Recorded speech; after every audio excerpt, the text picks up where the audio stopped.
ஒரு சாலையில் விபத்து நடைபெறுவது என்பது பல்வேறு காரணங்கள் இருக்கலாம். முக்கியமான காரணமாக கருதப்படுவது அலட்சியம், கவனமின்மை, பொறுமையின்மை, வேகம்.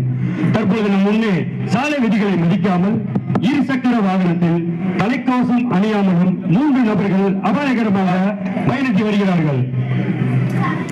எதிர் திசையில் அலைபேசியில் பேசிக்கொண்டு அலட்சியமாக இருசக்கர வாகனத்தில் தலைக்கவசம் அணியாமல் ஆபத்தான பயணத்தை மேற்கொண்டு வருகிறார்கள்.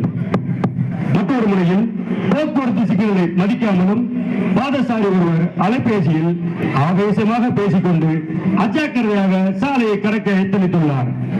இந்த தருணத்தில் அந்த 4 முறை சந்திப்பினில் விபத்தினை எதிர்பார்த்து யமதர்மரும் சித்திரகுப்தரும் வருவது போல ஒரு கற்பனை காட்சி இனிதே ஆரம்பம். யமதர்மர் 21ஆம் நூற்றாண்டின் விஞ்ஞான விருட்சங்களே, இந்தியாவிற்கு அணுகுலையால் ஆபத்தில்லை, விஞ்ஞானத்தால் விபரீதம் இல்லை, எல்லாம் இந்த வற்றாத வாகன விபத்தில் தான் உள்ளது என்பதை இப்போது பார்ப்போம்.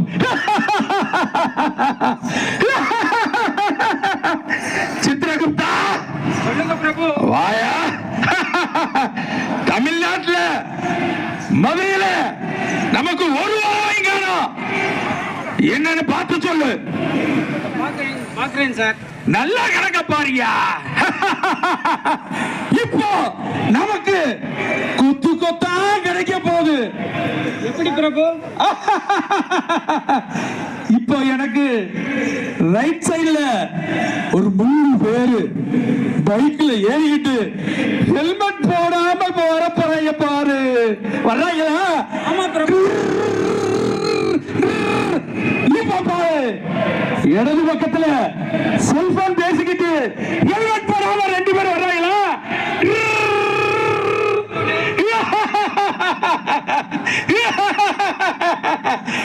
நடுவுல ஒரு பாதசாரி அலட்சியமா வீட்டுல ஏதோ பிரச்சனை போல செல்போன்ல பேசிக்கிட்டு சிக்னலை பார்க்க வரானா?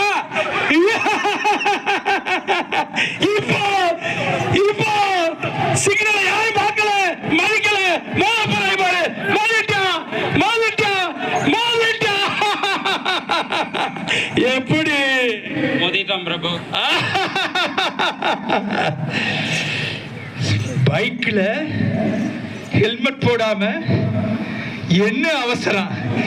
எமன்ட்ட வர அவ்வளவு அவசரமா? சாலையில அவசரம், அலட்சியம்.